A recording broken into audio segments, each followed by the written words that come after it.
दादीलाल कौन है? दादीलाल कौन है?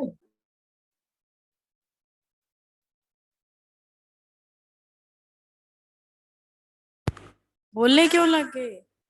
तुम भी वो बोलने लगे। चलो पढ़े। अरे कोई नया बच्चा आया आज तो। चलो एडमिट करते हैं।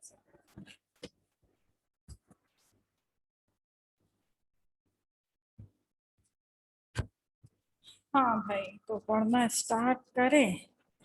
मार्कर किधर रख दिया? मेरे मार्कर्स। चलो बेटा, वेरी गुड इवनिंग एंड जय हिंद।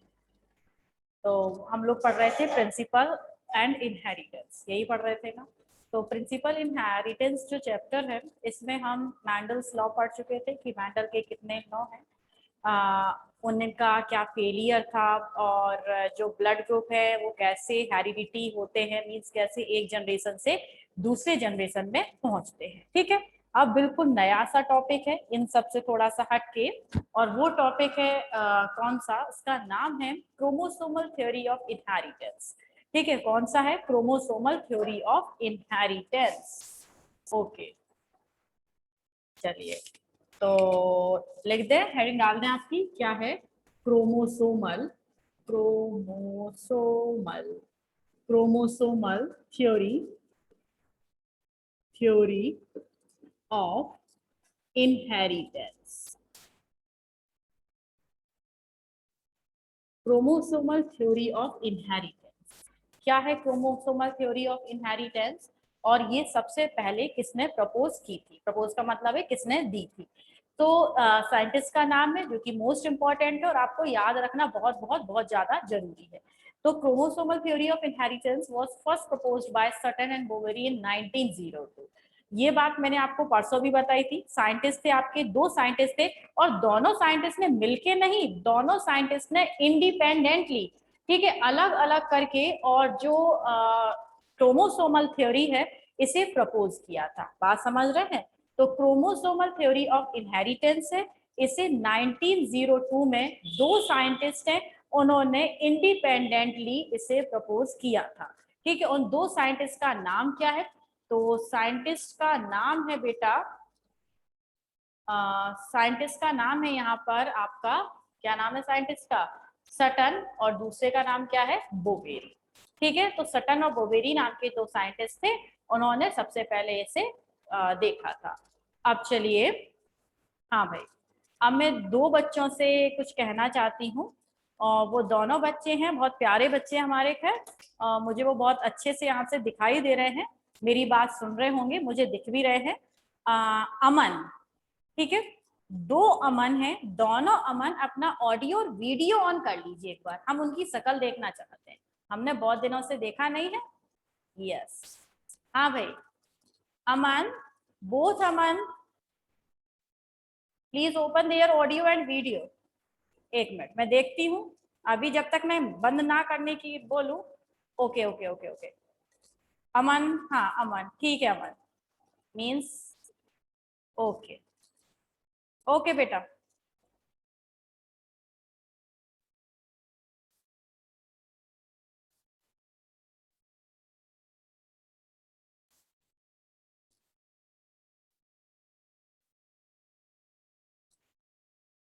ओके अमन, बंद कर लीजिए, ऑडियो वीडियो बंद कर लीजिए।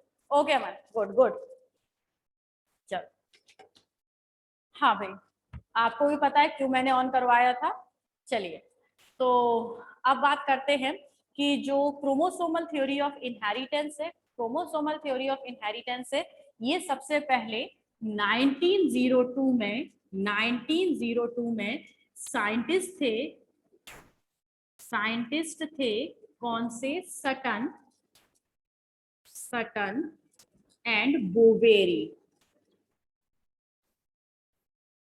बोवेरी, ठीक है, सटन एंड बोवेरी ने ये थ्योरी इंडिपेंडेंटली प्रपोज की थी। ठीक है, कौन सी थ्योरी थी आपकी? Chromosomal theory of inheritance. बात समझ गए? तो इन दोनों साइंटिस्ट के नाम आपको बहुत अच्छे से याद रखना है, एज वेल एज ईयर आपको बहुत अच्छे से याद रखनी है। तो chromosomal theory of inheritance was first proposed by Sutton and Boveri in 1902। अब आखिर ये क्रोमोसोमल थ्योरी थी क्या, ठीक है, और इसका इनहेरिटेंस से क्या लेना देना है। तो देखिए यहाँ पर हम कुछ इसके क्रोमोसोमल थ्योरी के कुछ कैरेक्टर्स बता रहे हैं। जैसे कि इसका एक कैरेक्टरिस्टिक है कि जैसे जो आपके ये जीन्स के साथ, जीन समझते हो ना, फैक्टर, जिसे कि मेंडल ने क्या कहा था, फैक्टर कहा था, उसके साथ ये पैरेलल बिहेवियर शो करती है, ठीक है, कौन, क्रोमोसोमल थ्योरी। तो एक पॉइंट तो यही बन जाता है कि chromosomal theory can show the parallel behaviour with genes, ठीक है, और फैक्टर्स। तो मैं लिख देती हूँ chromosomal theory, chromosomal theory can show parallel behavior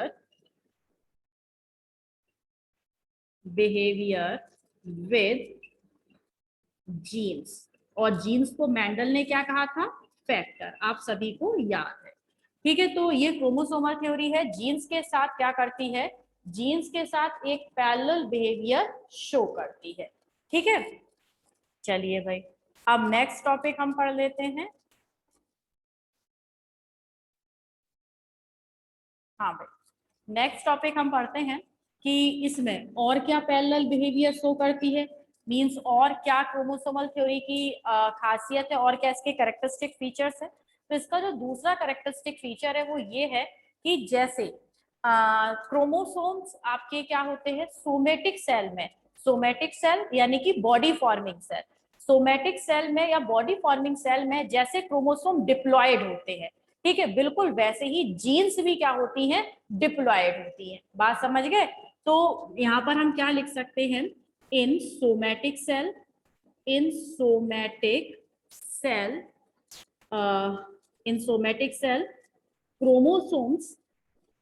chromosomes are diploid like that factors का मतलब genes, factors are also in pair, ठीक है। जैसे क्रोमोसोम डिप्लॉयड का मतलब है यहाँ पर 2n, और 2n को आप क्या कहते हैं, पेयर में प्रेजेंट होते हैं ना। तो आपकी कोई भी बॉडी फॉर्मिंग सेल हो, बॉडी फॉर्मिंग सेल जैसे यहाँ से सेल निकाल दी, आपकी पूरी बॉडी को जो सेल बना रही है ना गैमीट्स को छोड़ के, ठीक है, जैसे कि बोन सेल है आपकी, कोई भी मसल सेल्स है, इन सेल में जो क्रोमोसोम नंबर है वो कैसा होता है, 2n होता है। 2n का मतलब डिप्लॉयड होता है, और डिप्लॉयड का मतलब क्या है, जो क्रोमोसोम है वो कैसे प्रेजेंट होंगे, पेयर में प्रेजेंट होंगे, ठीक है। जैसे कि मान लीजिए ये आपका कोई सेल है, ठीक है, ये आपका कोई सेल है, कैसा बन गया, ये आपका कोई सेल है, ये इसका न्यूक्लियस है, और इस न्यूक्लियस के अंदर मान लीजिए कितने हैं आपके 23 पेयर ऑफ क्रोमोसोम है।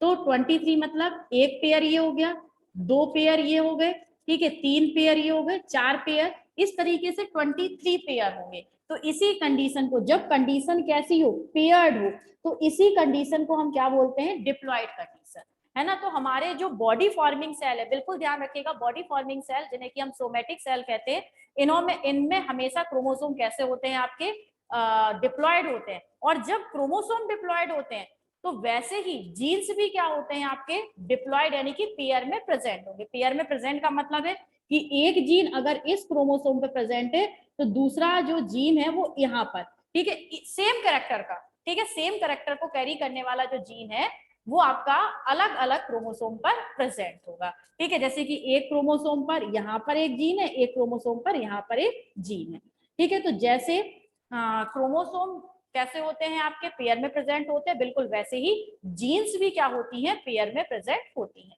ठीक है। अब चलिए और क्या है इसका जो जीन्स के साथ ये पैरेलल बिहेवियर शो करता है, तो ये है इन गैमीट, ठीक है, मैं स्टार बना के लिख देती हूँ, इन gamete, in gamete chromosomes are haploid in number, haploid means n, haploid in number, like that genes are also in single form. ठीक है, देखो जब गैमीट बनते हैं, गैमीट का मतलब समझते हो ना, जैसे कि स्पर्म में, ह्यूमन की बात करें तो ह्यूमन में एक गैमीट स्पर्म है और दूसरा गैमीट क्या है, ओवा। और आप सभी जानते हैं कि ओवा और स्पर्म में आपके कैसे होते हैं, haploid number of chromosome present होते हैं। ओवा और स्पर्म में कैसे, haploid number of chromosome. Haploid का मतलब है आधे, पेयर में प्रेजेंट नहीं होंगे, पेयर का एक एक जो क्रोमोसोम है वो प्रेजेंट होगा। ठीक है, जैसे कि मैंने आपको अभी बताया था कि हमारी सोमेटिक सेल में कितने होते हैं, 23 पेयर होते हैं। ठीक है, इस तरीके से तो जब गैमीट बनेंगे ना, तो इस पेयर का एक क्रोमोसोम इधर आ जाएगा और एक इधर चला जाएगा। वैसे ही सारे जो क्रोमोसोम है, एक एक पेयर के 4 पेयर है, तो 4 इधर आ गए आपके और 4 कहाँ चले गए, इधर चले गए। तो इससे एक गैमीट का फॉर्मेशन हो गया और इससे क्या हुआ, एक गैमीट का फॉर्मेशन हो गया। तो ध्यान रखिएगा, गैमीट में कभी भी पेयर में क्रोमोसोम नहीं होते हैं। कैसे होते हैं, पेयर का एक सिंगल क्रोमोसोम गैमीट में प्रेजेंट होता है। बात समझ गए। तो जब पेयर गैमीट में केवल एक सिंगल क्रोमोसोम प्रेजेंट होता है, बिल्कुल वैसे ही जो जीन है वो भी कैसा होता है, सिंगल प्रेजेंट होता है। आप वैसे ही समझ सकते हैं कि भाई मैंने अभी बताया था, यहाँ पर एक जीन है, यहाँ पर एक जीन है। जब ये दोनों, ये क्रोमोसोम अलग हो गया, ये क्रोमोसोम इधर पहुंच गया, तो एक जीन इधर आ गया और एक जीन कहाँ चला गया, दूसरा। तो जैसे ही पेयर अलग हुए, वैसे ही जीन भी तो क्या हो जाएंगे, अलग अलग हो जाएंगे, क्योंकि जीन्स किसके ऊपर प्रेजेंट है, जीन्स आपके क्रोमोसोम के ऊपर ही प्रेजेंट है। ठीक है, तो अभी ये बात पता नहीं है, ये तो मैंने आपको आगे की बात बता दी कि जीन्स क्रोमोसोम के ऊपर ही प्रेजेंट होते हैं। तब बेटा ये नहीं पता चला था, आप इतना ही समझ लीजिए कि जब जीन्स जैसा वर्ड भी यूज नहीं करते थे, तब जीन्स की जगह फैक्टर यूज करते थे, तब ये बात बहुत ज्यादा बड़ी थी कि क्रोमोसोम और जीन्स बिल्कुल सेम तरीके से बिहेवियर शो कर रहे हैं। अभी तो आपको बहुत इजी लग रहा होगा, यार क्या हम तो ये जानते हैं कि जहां पर जीन्स जाते हैं उसी के सॉरी जहां पर क्रोमोसोम जाते हैं तो क्रोमोसोम के ऊपर ही बैठ के तो जीन्स जाते हैं। बताया था ना, क्रोमोसोम होती ही क्या है, chromosomes are the carrier of genes. Chromosome क्या होते हैं, कैरियर्स होते हैं जीन्स के। ये तो बहुत बात की बात है, लेकिन जब ये जीन्स और क्रोमोसोम के बिहेवियर की बात पता चल रही थी, जब जीन्स को जीन्स नाम ही नहीं दिया गया था, जीन्स को फैक्टर नाम से जाना जाता था, तब ये छोटी छोटी सी जो डिस्कवरीज है ये बहुत बड़ी मानी जाती थी।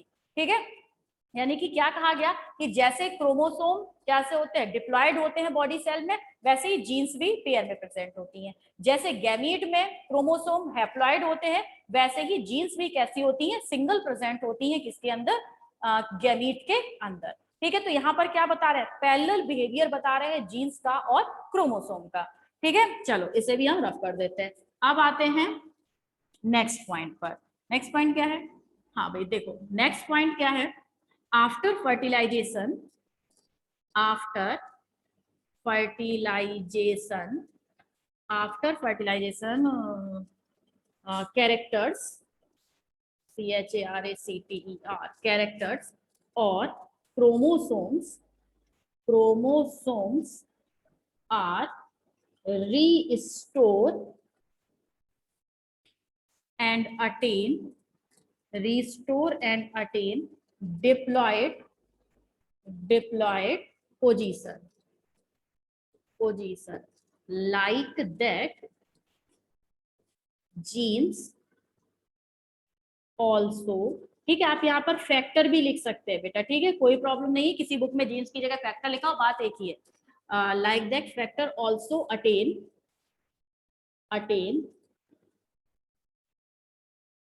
Pair, also attain pairs.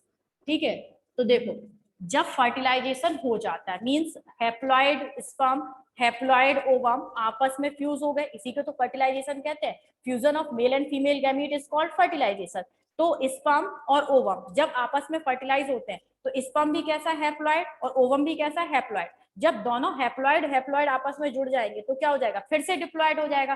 तो वही बात तो कही है, after fertilisation character of chromosome restore and attain diploid position. Fertilisation के बाद जैसे क्रोमोसोम फिर से डिप्लॉयड हो जाते हैं, बिल्कुल वैसे ही जो जीन्स है और फैक्टर है वो भी क्या हो जाते हैं, डिप्लॉयड हो जाते हैं। बात समझे इतनी, ठीक है स्क्रीनशॉट लीजिए, लास्ट वाले को ऊपर और समझाऊंगी।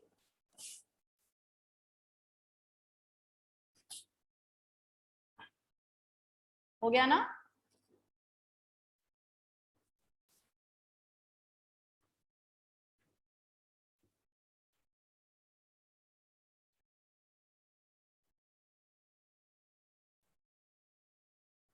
हाँ, क्या कह रहे थे कि आपको पता है, लास्ट वाला पॉइंट समझिएगा, ये आपका गैमीट है, और गैमीट कैसा होता है आप बहुत अच्छे से जानते हैं, हैप्लॉइड होता है।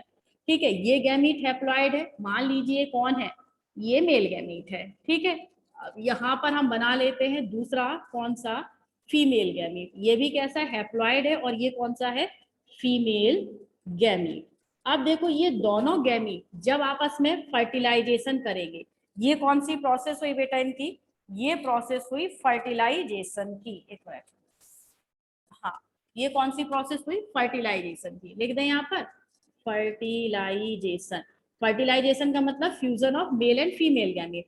तो ये एन और ये एन, ये क्या हो गया, 2n, 2n का क्या बन गया, जाइगोट। जाइगोट आपका जो है डेवलप होके क्या बनाएगा, एम्ब्रियो बनाएगा, देन एक वेल डेवलप बेबी का फॉर्मेशन कर लेगा, और उस बेबी की अब एवरी सेल कैसी होगी, 2n।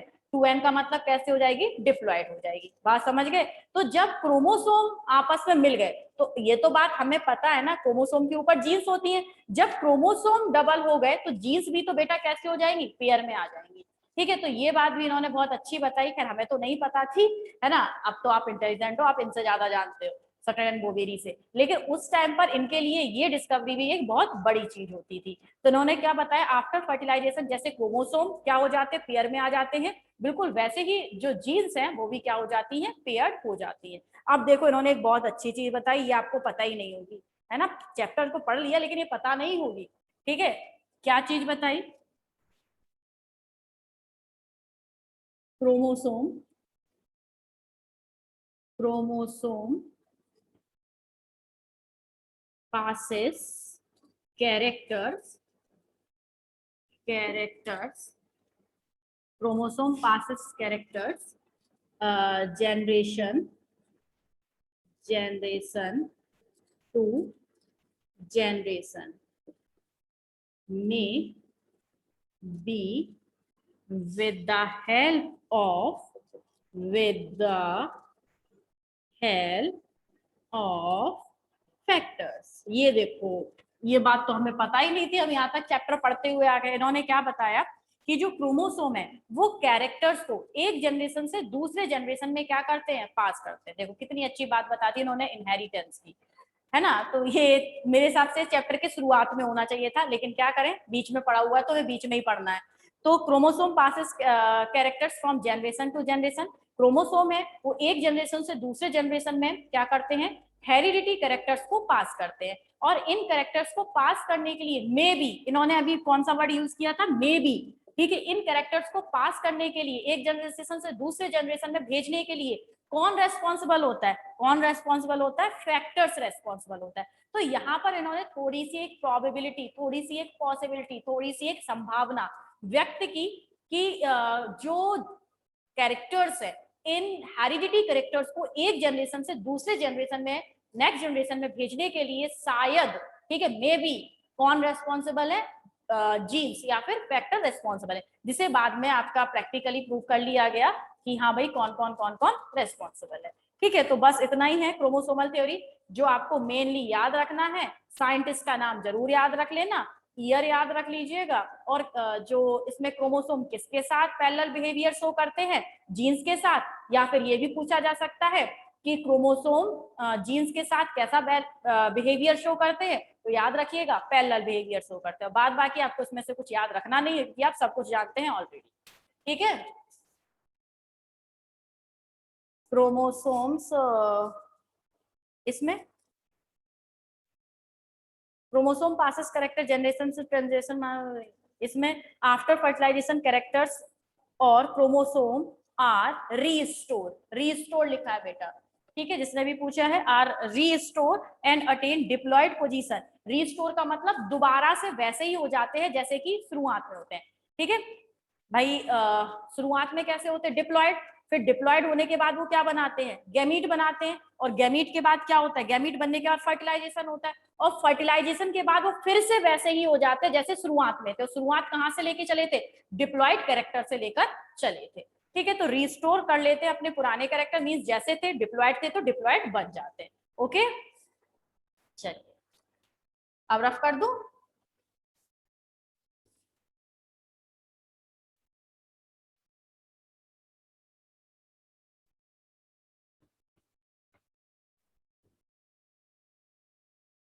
हाँ भाई, अब आता है आपका इसमें नेक्स्ट टॉपिक है सेक्स डिटर्मिनेशन। ठीक है, लिंकेज एंड रिकॉम्बिनेशन भी, लेकिन लिंकेज एंड रिकॉम्बिनेशन में बाद में पढ़ाती हूँ। ड्रोसोफिला मेलानोगास्टर है ना जो मॉर्गन वाला एक्सपेरिमेंट है, उसके साथ वो ज्यादा कंबाइन करता है, इसलिए उधर। अभी मैं पढ़ाती हूँ आपको सेक्स डिटर्मिनेशन। देखो, मैं सेक्स डिटर्मिनेशन ह्यूमन का नहीं पढ़ाने वाली, क्योंकि मैं तो पढ़ाते पढ़ाते उसे बोर हो गई हूँ, शायद आप भी बहुत अच्छे से जानते होंगे। ठीक है, 2 क्वेश्चन के आंसर दे दीजिए, मैं सेक्स डिटर्मिनेशन इन ह्यूमन पता चल जाएगा कि वो आपको आता है, फिर मैं बर्ड्स रेप्टाइल्स वगैरह का आपको बता दूंगी। तो अच्छा, हमें ये बताइए, मैं सेक्स डिटर्मिनेशन इन ह्यूमन, सभी जानते हो ना, इतना बता दो जानते हो या नहीं। अगर जानते हो तो फिर मैं क्वेश्चन पूछ लेती हूँ बस डायरेक्टली, क्योंकि वो बहुत कई बार हो चुका है। जानते हैं ना? ओके, सभी के आंसर चाहिए? ओके, अच्छे से जानते हो। तो 2 क्वेश्चन के 3 क्वेश्चन के आंसर दीजिएगा, आपको भी रिवाइज हो जाएगा, मुझे भी सेटिस्फाइड हो जाऊंगी मैं पूरी तरीके से कि हाँ ये टॉपिक मैंने बच्चों को पढ़ा दिया। चलिए, तो फर्स्ट क्वेश्चन है मेरा, चलिए फर्स्ट क्वेश्चन का आंसर दीजिएगा कि how many autosomes are present in humans. Humans के अंदर कितने ऑटोसोम्स प्रेजेंट होते हैं? How many number of, not pair, how many number of autosomes present in humans? और भाई आंसर? चिराग आंसर गलत दिया है। भावना शर्मा 46। अरे यार, ये इतनी कंफ्यूजन क्यों हो रहा है, कोई 46 बोल रहा है, कोई 44 बोल रहा है, कोई 22 बोल रहा है, अब 22 पर आ गए। How many number, not pair, question सुनिए, how many number of autosomes present in human. Human के अंदर कितने ऑटोसोम्स प्रेजेंट होते हैं, मींस मैं ह्यूमन की सेल की बात कर रही हूँ, गैमीट की बात नहीं कर रही हूँ। 46। सौम्या, और रे सौम्या क्या कह दिया ये तुमने, 11 पे? ना बेटा, ऐसा मत कर ना जी, आंसर बोलो सही से जल्दी। नहीं आ रहा आंसर, आंसर सही नहीं आ रहा है, बहुत कंफ्यूज हो भाई, पूरी क्लास ही कंफ्यूज है। Autosome, autosomes in somatic cell, somatic cell. Next time पर ये गड़बड़ी मुझे बिल्कुल नहीं चाहिए, वास्तव में समझ रहे हो ना, गुस्सा दिला देते हो छोटी सी चीज पर। Autosomes in somatic cell, somatic cell का मतलब body forming cell, body forming cell. ठीक है, कुछ कमेंट्स तो ऊपर निकल गए, नहीं पढ़ पाई मैं, लेकिन हाँ 46 होते हैं, 22 पेयर ऑफ ऑटोसोम्स और 44। अब आंसर सही आया है किसी का, है ना? तीसरी बार में आंसर सही आ रहा है, बताओ। ऑप्शन केवल एक मिलेगा, वहां पर नीतिका मैम नहीं होंगी, बेटा तूने गलत कर दिया, है ना? वो सीधे पेपर पे मार्क्स चढ़ के आएंगे, भैया तेरे इतने नंबर आए हैं। तो ऐसी गलती मत करिए, एक बार में सही करिए भाई, तो बहुत छोटा सा है, 10th क्लास में पढ़े टॉपिक। तो autosomes in somatic cell, somatic cell में ऑटोसोम्स कितने होते हैं? ठीक है, सबसे पहली बात total chromosome, total chromosome, chromosomes in somatic cell, somatic cell.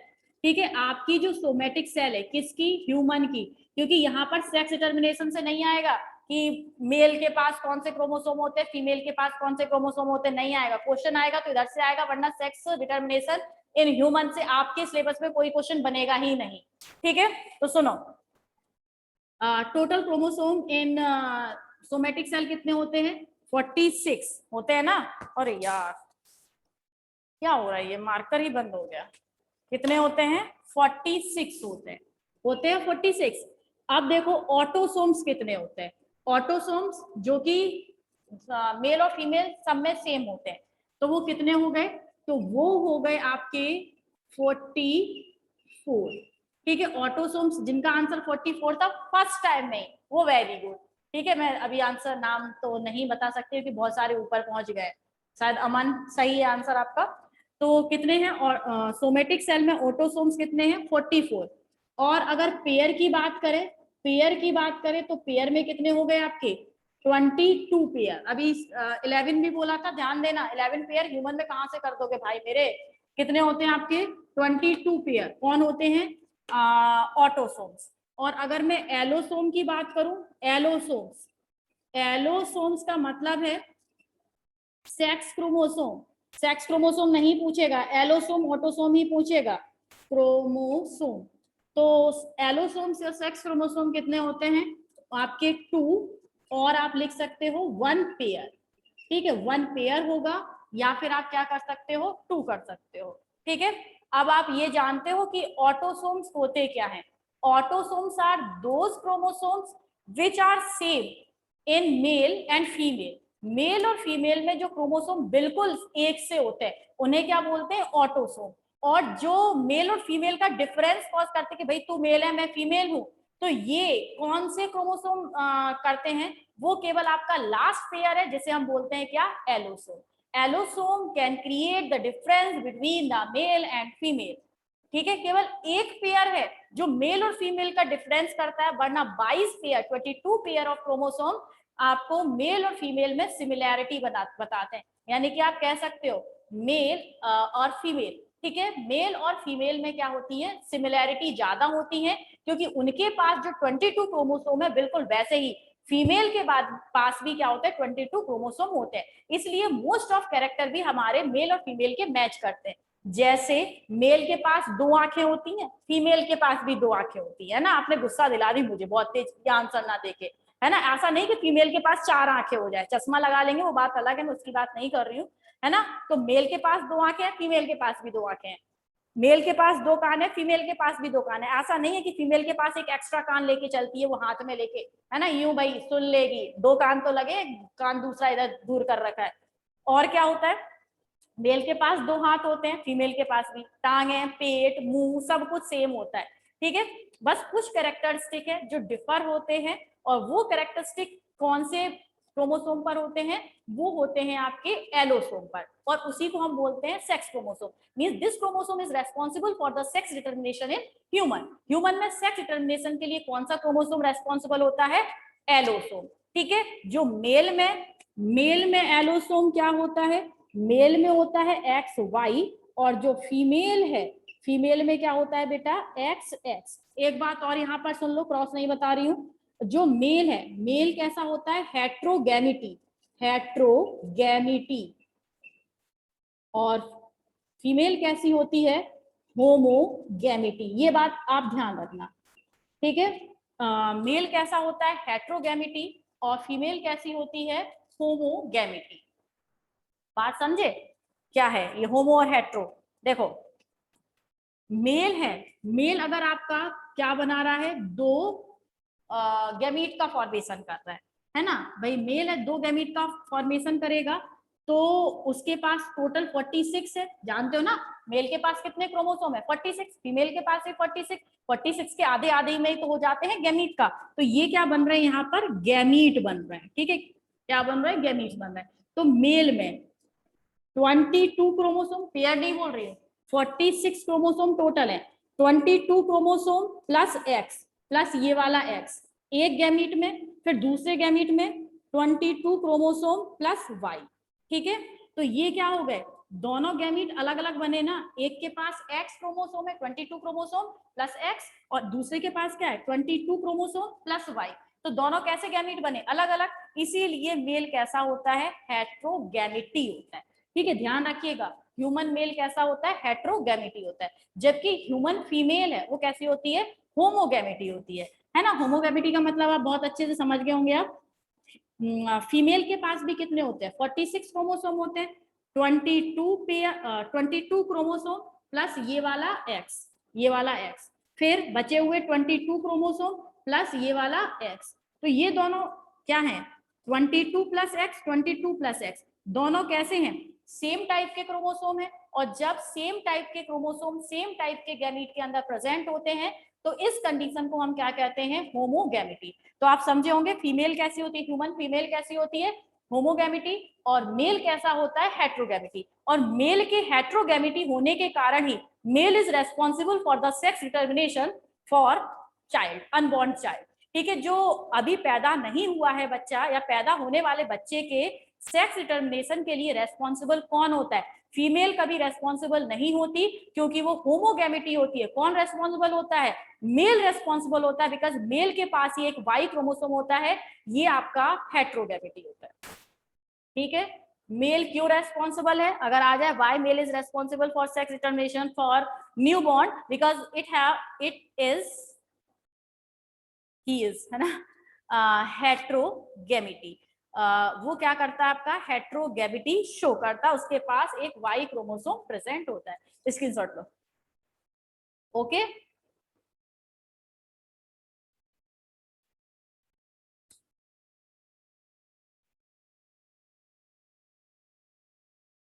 हो गया ना, आप समझ गए। अब दोबारा पूछूंगी तो अब ऐसे ही आंसर देना है ना, कोई बोलेगा 22, कोई बोलेगा 18, कोई बोलेगा 17, कोई बनेगा चिंपैंजी, कोई बनेगा भालू, कोई बनेगा बंदर, है ना। आपको पता है ना, बंदर भालू इन सब में, चिंपैंजी में 48 क्रोमोसोम होते हैं, बंदर में 44 होते हैं, तो वही आप सब बन जाते हो फिर, है ना, मुझे गुस्सा दिला के।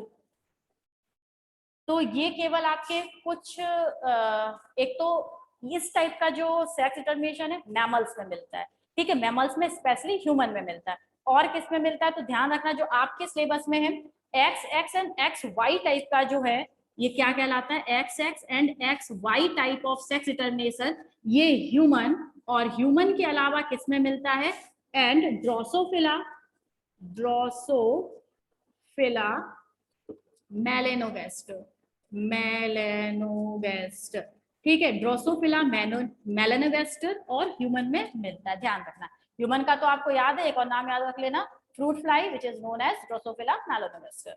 ओके, चलिए अब नेक्स्ट टॉपिक पर आते हैं। दूसरे टाइप का सेक्स डिटर्मिनेशन, ठीक है, दूसरे टाइप का सेक्स डिटर्मिनेशन, वैसे तो कई टाइप के हैं, 3 है आपके सिलेबस में।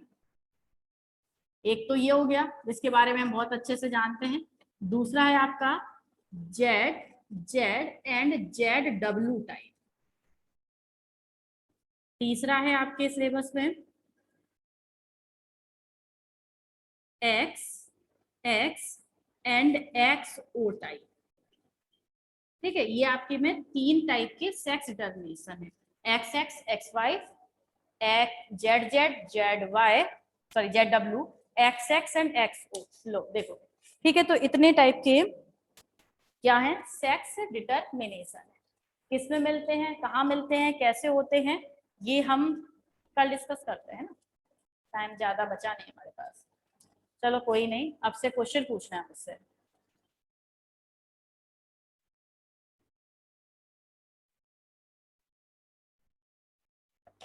हाँ भाई, चलो हम कूल डाउन तो है ही, कूल ही रहते हैं, लेकिन तुम लोग ना गुस्सा कर देते हो हमें। किसी ने पूछा क्या है, स्कूल 16 को खुलेंगे।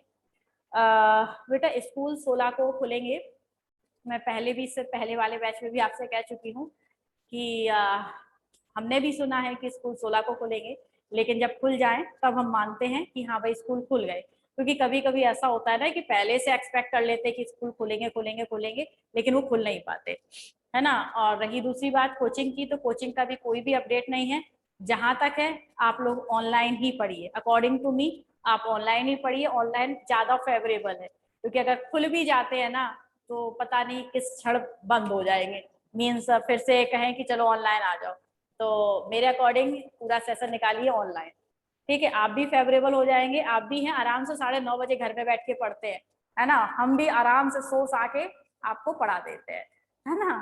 चलिए चलिए,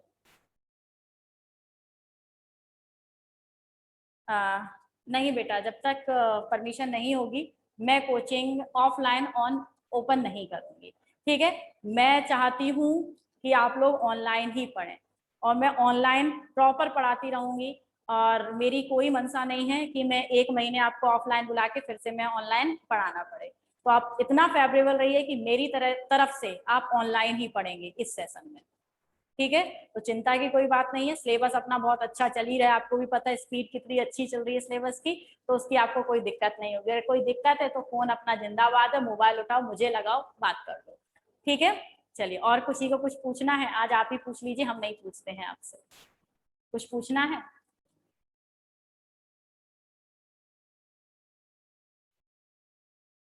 कुछ कहना चाहते हो? हम पूछ लें अब? कुछ कह रहे हो? टाइप वाइप कर रहे हो? वैसे तुम्हारी टाइपिंग स्पीड तो बहुत अच्छी है, लाजवाब है यार। नहीं? ओके, हम ही पूछ लेते हैं। तो चलिए, हमें फर्स्ट क्वेश्चन का आंसर बताइएगा। फर्स्ट क्वेश्चन है ना, लिखा तो नहीं है, पीछे कुछ नहीं लिखा। Who propose the theory of chromosomal theory of inheritance? Chromosomal theory of inheritance किसने प्रपोज की थी?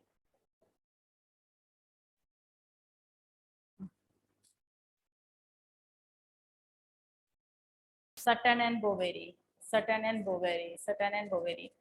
Very good. शिल्पी, सलोनी, जिज्ञासा, भावना शर्मा, कनक, है ना? बिल्कुल सही है, सटन एंड बोवेरी ने आपकी क्रोमोसोमल थ्योरी ऑफ इनहेरिटेंस दी थी। चलो, एक और क्वेश्चन का आंसर बताइएगा, और वो है लॉ ऑफ डोमिनेंस, ठीक है। या फिर हम बोले इनकम्प्लीट डोमिनेंस। इनकम्प्लीट डोमिनेंस कौन से प्लांट में देखा गया था? इनकम्प्लीट डोमिनेंस कौन से प्लांट में देखा गया था? In which plant incomplete dominance can be first seen? किस में देखा गया था? जल्दी से आंसर आ गया क्या? अरे 2 o'clock नहीं था यार प्रीति, तूने तो भाई कमाल कर दिया आज, नया प्लांट डिस्कवर कर दिया।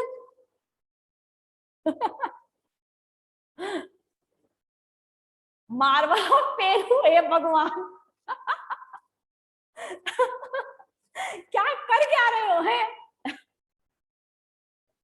अरे भाई साहब, आंसर लाजवाब। अरे भाई, मुझे ऊपर करना पड़ेगा, स्क्रॉल कर लूं मैं पहले। एक ने आंसर दिया मार्वल ऑफ पेरू, मार्विलस जलापा। अच्छा, ठीक है, स्नैपड्रैगन, ओके। जलापा 4 o'clock, मार्विलस जलापा।